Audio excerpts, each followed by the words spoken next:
What's up, y'all? Back with part 2 of my video entitled Wii's Got the Best Exclusives. And that is because the Nintendo Wii truly does have the best lineup of exclusives, particularly for the year 2010, which is, a month away.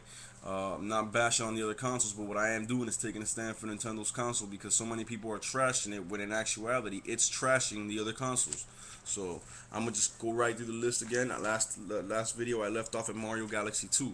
Nothing more needs to be said. Mario Galaxy, Mario in general, are the best action platforming games ever made, especially when they hit 3D. And here comes Mario Galaxy 2 with loads more content, including Yoshi as a playable character in the game, or you can ride Yoshi in the game and use him throughout the entire game. That's amazing. Well, we're gonna keep it rolling. No More Heroes 2: Desperate Struggle. Now, I'm not a big fan of the No More Hero series. Sorry, I played the first one. I thought it was decent. It was good. But I know that they're going to improve on it. This one may be awesome. And yes, I know that the maker of the game said that this will probably be the last No More Heroes on the Wii, that he wants to do it on the HD consoles next, and that's great. The franchise will expand and get more fans. But for right now, it's still on the Wii, and only on the Wii. And Desperate Struggle, coming out next year, looks to improve on what No More Heroes did so good, which was the over-the-top boss fights, the anime art style, the cell-shaded anime art style that made the game so great. This time Travis Touchdown has not just one beam katana, but he can sport two. He can sport multiple weapons. I mean, this game looks to improve upon everything that No More Heroes did last year, and it's exclusive to the Wii. Here comes another one, Pikmin 3. Again, I'm not a fan of the Pikmin series, but Pikmin 1 and 2 had a huge following on the GameCube. So huge, in fact, that they remade them with new play control for the Wii. Well, here comes Pikmin 3 for all those Pikmin fans, and there's a lot of them out there. Again, exclusive to the Wii. Then we got Zelda Wii, or whatever the title's going to be. No one knows what the title of this game is going to be yet, as far as I know, but it is designed completely for the Wii Motion Plus, which you already know if you play Wii Sports Resort. That brings perfect one-to-one motion to games. If you play Tiger Woods PGA 10 or games like that, you'll see that the Wii Motion Plus has revolutionized controls for gaming from this day from the day it released forward. Well, Zelda Wii is going to be designed exclusively and totally for the Wii Motion Plus. It's gonna have one-to-one sword play, one-to-one archery. It's gonna have all that, and they're revamping the game completely. It's not gonna be the same. Like Twilight Princess, as awesome as that was, it was basically the same as Ocarina of Time, and the game has been the same for a while with Z targeting, and you go explore a field and then go to a dungeon and come back to the field. Well, they're gonna change a lot of that up. They're gonna shake it up. It's gonna be brand new gameplay. It's gonna have a brand new flow and presentation to it. So I can't wait for this. And again, Zelda has always been the Zelda games on Nintendo have been some of the best games ever created in history. Again, exclusive to the Wii. And after Zelda, we got Red Steel 2, another game that is designed exclusively for the Wii Motion Plus peripheral. And this one has actually got a lot of trailers floating around the internet that you can check out how beautiful this game looks. It's got the comic look. It's got the comic book, like living comic book, cell-shaded style look. When it comes to the visual presentation, smooth as butter when you see it running. Just like I said, designed for the Wii Motion Plus. I mean, you can see the trailers on how you can control the guns and your sword at the exact same time, and it's perfectly flawless. Every little motion gets represented. There's a trailer of some dude playing it, and he's fighting this boss, and he takes a swipe at the boss, and the swipe knocks the boss back, and when the boss steps back, the dude's going like this with the controller, and you see the dude's hand on screen with the sword, just twirling it. I mean, that is amazing. That immerses you in the game in ways that the other consoles cannot do. So again, exclusive, and it's gonna have good online play supposedly. Red Steel, original Red Steel came out with the Wii, was decent. It wasn't great, and it was supposed to be a lot better than it was. But here comes part 2, looking like it's gonna correct everything that went wrong with the first one. Exclusive to the Wii. Then we got the grind for those people who like the Left 4 Dead series on the Xbox 360, which I think is a good series. I don't like zombie games. I'm so tired of zombies ever since 1990. Like, I don't know whenever Resident Evil came out. I'm tired of zombies. Well, Grinder is the same thing as Left 4 Dead. It's a game that you play. Supposedly, it's going to be a game that you can play single player, but the main focus is multiplayer online co-op as you try to survive against hordes of invading vampires, werewolves, and zombies. So, this game didn't just say, all right, let's stick with the tired old zombie enemies. No, we're going to throw werewolves in there. We're going to throw vampires in there. And it's basically the same thing as Left 4 Dead, exclusive to the Wii. You know what I'm saying? So the Wii's getting a slice of that pie. Again, just a tremendous effort. And there's videos for this game. You can look it up on YouTube. You can look it up on IGN. The Grinder is the name of the game. Very good looking game. Graphically, it looks very nice. Very nice. It looks even slightly nicer than the Conduit, and the Conduit's a good looking game. After that, we got Metroid Other M. You got Team Sigma, who I believe worked on the Ninja Gaiden series for the 360 and the PS3, teaming up with Nintendo to make a Metroid game that takes it back to the old school. That's not a first-person adventure like Prime, even though Prime is cool.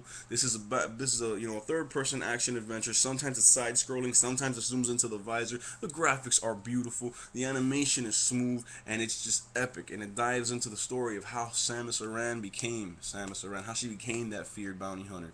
So again, Metroid, one of the biggest franchises of all time, exclusive to the Wii, coming out next year. Then you got Silent Hill Shattered Memories. Who didn't enjoy Silent Hill 1 on the PlayStation 1? One of the best horror survival games of all time. Took things in a completely different direction as far as being compared to its competition, which was Resident Evil 1 and 2 back then. And again, this game, Silent Hill Shattered Memories, is a retelling, reimagining, or reboot, so to speak, of the series. It is the original Silent Hill redone completely. The same way that Nintendo took Resident Evil and redid it on the GameCube, and it came out 10 times better than the original. That's what this game looks like it's going to do. And it's got so many factors in it. Psychological factors. Decisions that you make in the game will affect how enemies look and what type of enemies you'll see and what storyline you'll get. So, I mean, this game, and graphically, look at the trailers. Just look up the trailers for this game. It looks beautiful. Exclusive to Nintendo's console. I bet you this will do a hell of a lot better than that Silent Hill that came out on the... Was it PS3 or was it PS2? The last Silent Hill that came out on Sony. I bet you this one will do better. And you got Gladiator AD. A three-dimensional fighting game that takes place back in the Colosseums of Rome, back in the old days with gladiators fighting those bloody brawls. I mean, it looks good. It's got great graphics. I mean, and it's something that'll fill the void because there's not that many fighting games on the Wii until now coming out. So that's another exclusive. Then you got the Sky Crawlers, which is a game that's being worked on by Team Ace, I believe is their name, which is the team that makes the Ace combat games from the PS1, PS2, and so forth. They're making an exclusive for the Wii, and this is a this is a dogfight simulating game. It's an action game, and it's kind of like Heat Seeker, but a hell of a lot better. It looks like you get in the cockpit of all these different aircrafts, and you take to the skies, and it's got an anime look to it, but it's like a refined anime look. Again, an exclusive for the Wii there. And then they got Fragile, Farewell Ruins of the Moon. I don't know much about this game, but I've heard a lot about the name Fragile when it comes to games in Japan, and supposedly it's one of those big hits over there. So it's coming to the States also. I mean, this list, that's pretty much the list that I came up with in 5 minutes sitting there looking up stuff on the internet. I mean, how can you look at that list and say that the Wii does not have good exclusives? I just listed 1, 2, 3, 4, 5, 6, 7, 8, 9, 10, 11, 12, 13, 14, 15, 16, 17 exclusives coming out for the Wii in the next year. All above average quality. These all look like great games. I mean, Tatsunoko vs. Capcom's going to be epic. Endless Ocean 2, man, I think it's going to be a great game. Final Fantasy Crystal Berries is Final Fantasy. It's going to be amazing. Epic Mickey looks amazing. Look at the art for that game. Look at the screenshots that they've released thus far. Sin and Punishment 2, man, if you don't know about Sin and Punishment, go play the first one. Download on the Virtual Console, and you'll see why I say this game is going to be great. Monster Hunter 3, none more need be said. Mario Galaxy 2, please. No More Heroes 2 is going to be great. Pikmin 3, Pikmin has a huge following. It's going to sell like hotcakes. Zelda Wii, please, that is the ultimate. Then you got Red Steel 2, The Grinder, Metroid Other M, Silent Hill, Gladiator AD, Skycrawlers, and Fragile. All those games are going to be amazing. So how can people be sitting on these message boards and on these internet sites talking about the Wii is garbage, it's a toy, it's for little kids, it's underpowered? Yes, the Wii does not have the graphical power that the PlayStation 3 has or the 360. So I give them that. PlayStation 3, to me, the 360 can't even compare to the PlayStation 3. The PlayStation 3's graphics are unmatched. But graphics don't make games fun. Graphics just make them pretty. Alright? Nintendo is the king of making games fun to play and memorable and long lasting. And look at the list of exclusives I just gave you coming out for them next year. You know what I'm saying? So let's kill this noise about the Wii is not, the Wii is sitting at the top right now, and it only looks like it's going to get better and better. So I hope y'all will enjoy these videos I've made. The games I've listed, I hope you look them up on the internet, look them up on IGN, YouTube, whatever, and find out about them because they're going to be hot, man. So God bless y'all. Take it easy.